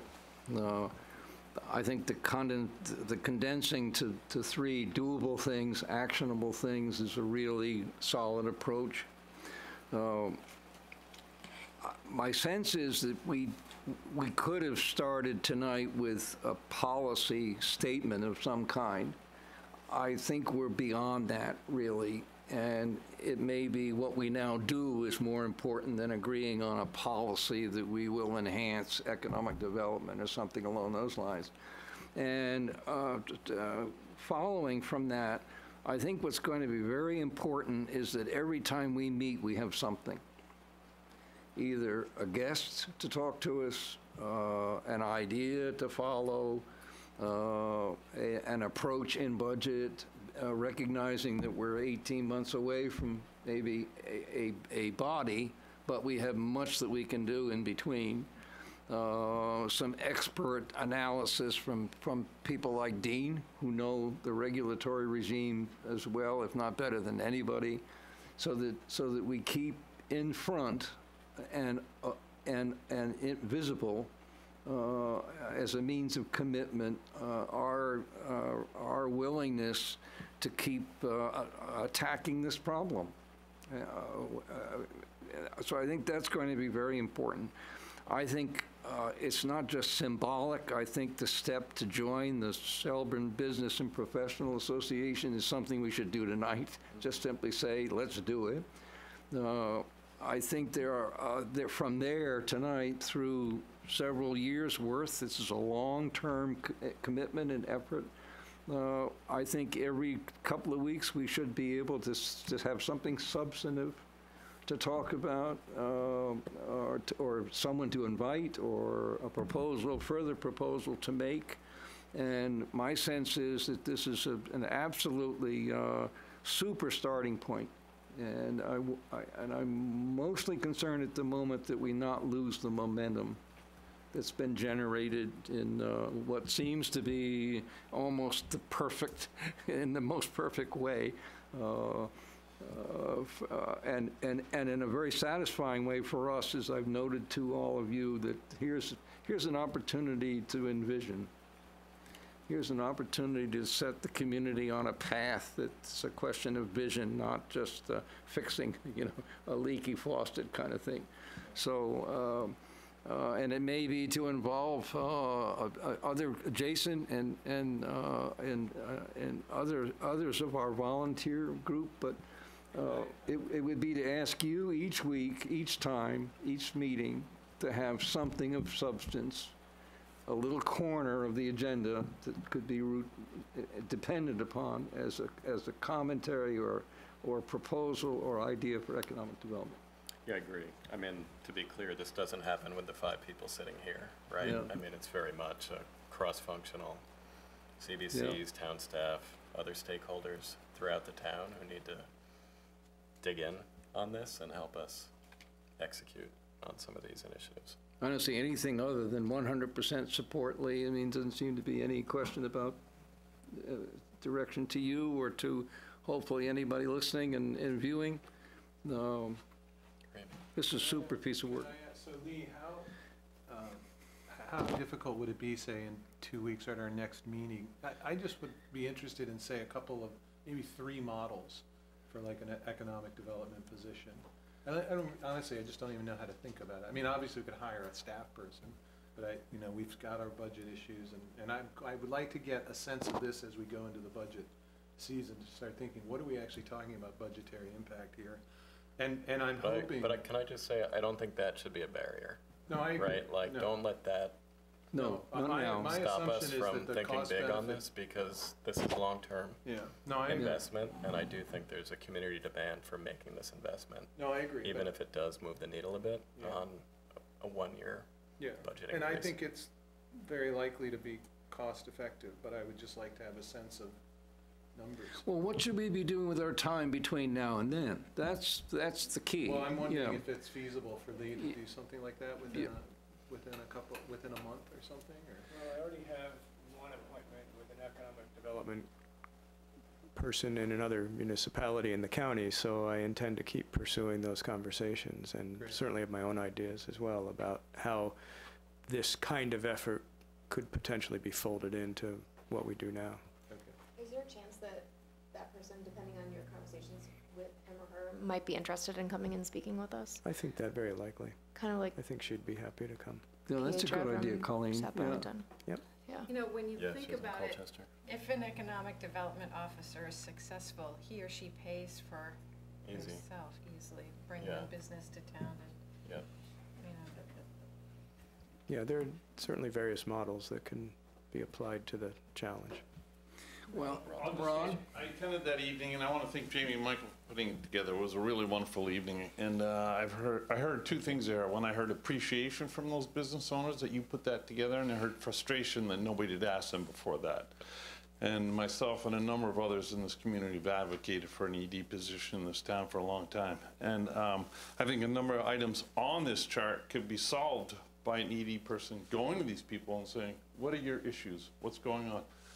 My employees are having trouble with childcare. We need childcare. Housing is an issue. Transportation is an issue. Talk to CCTA, et cetera, like that. But as far as the economic benefit, the benefits of this position are going to far outweigh any cost for this position. And not just in the short term, but in the long term, to create the type of town that we want to see.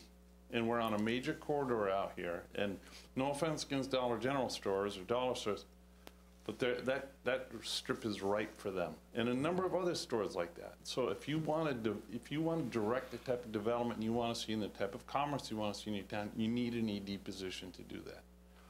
So I just don't consider the long-term benefits of this position when you're looking at your budgetary items this year. All right? Yeah, I agree. Thank you. So we've also had Jason? many, I'm sorry, Colleen. just super fast, we've talked many times and we've had comments from community members in the past that we don't take advantage of the talent that we have in our own town. In all of your discussions, did anybody step forward and say that they have experience with economic development? What do you mean? Like in, At the panel, or? yeah, or came to you separately? Oh, yeah. Who were Business devoted to owners. it. Experts. No, we had. In the state. Yeah, we Yeah. had Oh, we had John Ted, Copans and. right, Ted Brady. But is- live here in Shelburne? No. Okay, No. that's what I mean, like, is there, but nobody's come to you and said, hey, did you know we have somebody who is actually a nationwide consultant for economic development in our community? I know we do, yeah. I mean, Porter's one of them. Yeah, I agree. I'm sure there is some Yeah.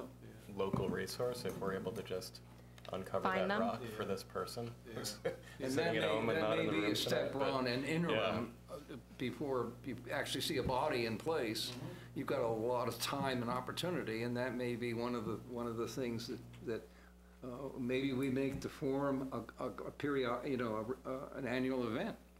Maybe we ask a business or several businesses to come each night we meet and just tell us about you, your product. You remember when we had the retreat at Teddy Bear? Yes. How Was good. mind-boggling That was nice. that was, how informative. They gave us a tour, told us about the business. I mean, we've thought about venues. We've thought about asking, maybe meeting up with Kat, at her store. The problem is, you can't televise it, and there's some other logistical difficulties, but I think if we keep it right up on top as a principal priority, opportunities will emerge, ideas will come out, people will contribute.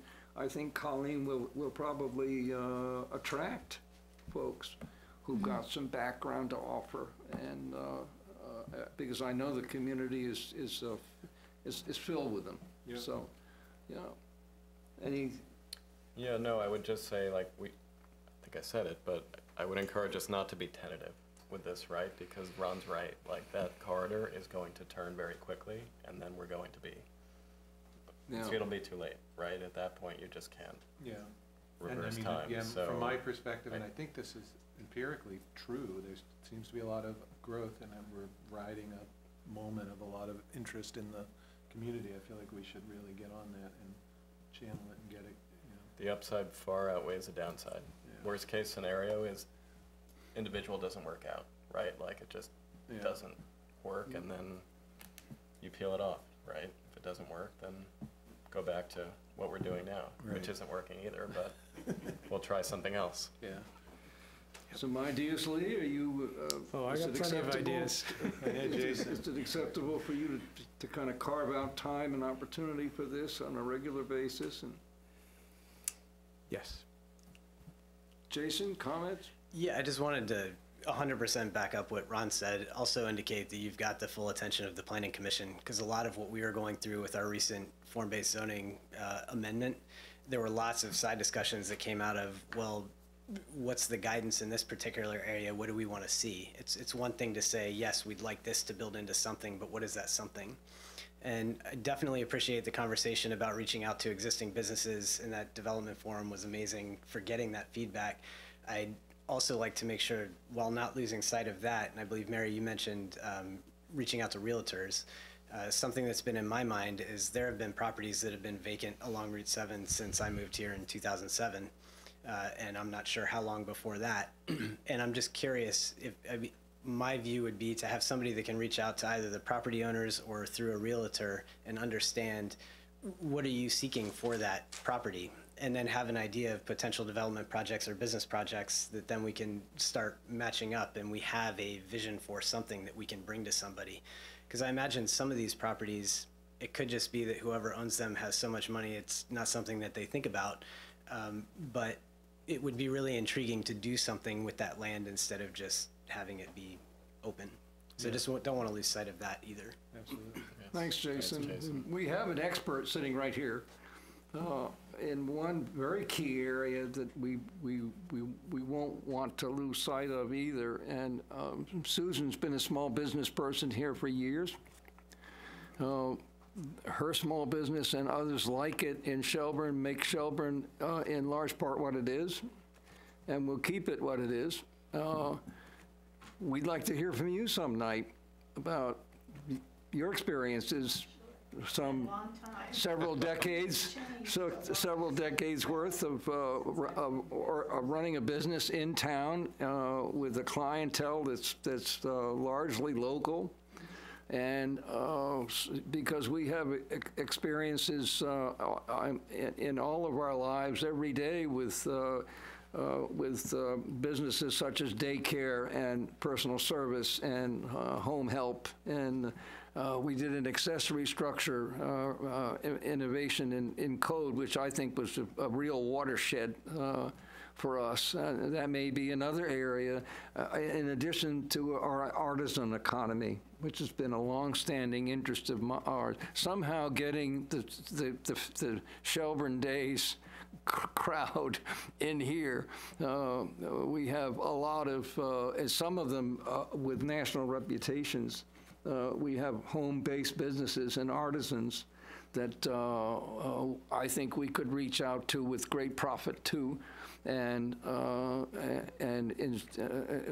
educate ourselves about the expanse of economic activity in the town, because one of the goals obviously is to attempt to tailor that to enhance it in the best way we can, and a fuller understanding of what our economic activity is in town is going to be very useful there, I think. So, and lastly, this is implementation of the town plan, which has been another one of our major directions and priorities, and I think it's very satisfying to me tonight that this is an instrument of that in capital letters, really, because it gives you a good feeling of coherence, that we're not wandering around in the dark. We have some definite expectations of future. So this is a great job, you two. Thank you both, and thank you for the effort. Thank you, Ron, for coming. We appreciate your interest. We all have your name and phone number, so you can't get too far away from us. So, Jason, we thank you, and Susan, some night, let us know, come, and if you think one or two others that have had similar experiences would be willing, let Lee know, and we'd be happy to hear from you some night. So, I think that would be a great idea. So, anything else? Dean. Dean Pierce, Director of Planning. One quick suggestion in terms of local resource people. Bruce Seifer was either the director or assistant director at CEDO back in the day when CDs were still a thing. He was highly regarded for a package of materials that they used to distribute to potential business people on compact disc, which answered a lot of questions. I believe Bruce has been to town to talk about economic development, at least with some of us here once, several years ago, but I would encourage the board to consider him as a resource person. Yeah. And I think he's written on the topic. You might find stuff online. Well, I'm sure Lee's gonna drain your brain, Dean, because you have as good a touch and feel for who's around doing what, and I know there's no lack. The Porter, I mean, it's an outstanding example. Jean Sirac was here the other night. Obviously has an international consulting business of some kind. I mean, people are in front of us all the time, and I think it's going to take just us asking and inviting. So, thank you again. Super piece of work. I'd like recognition for the fact that I passed around the mic. Yes, you were instrumental in it, Mary. Yeah, no, it was. So it isn't 2.5, it's 3.5. Yeah. Again, the venue was very conducive to input, really and people were pretty candid, and you don't get that as much here. You know, just the setting itself can be a little more adversarial, and Yeah, I think just there's the something setting. to that. I really do. Well, Yeah. it's also You know. that, when we're not, I mean, we're often here solving problems, and that creates a different context. Yeah. When you can get sort of out in front of an issue and Yeah. anticipate and sort of plan. Yes. And it's We need to do too more of easy to be us and them. I mean, Yes. it's just the way the Yeah. room is set up. Yeah. And then, so any way we can get into that community room at any time soon, that would be great. So anyway, any other comments from anybody? Please take it easy. The roads are going to be, Yes. Yes, I see. Really slippery. Yeah. yeah, they're going to be a little slippery despite the work that Paul and his crew does. So is there a motion to adjourn? Mike moves. Second. Colleen seconds. Any further discussion? Hearing none. Those approving, please signify by saying aye. Aye. And those opposed, nay. And again, thank you. It's a horrible night to be out. Tom, Sarah, really. Good discussion.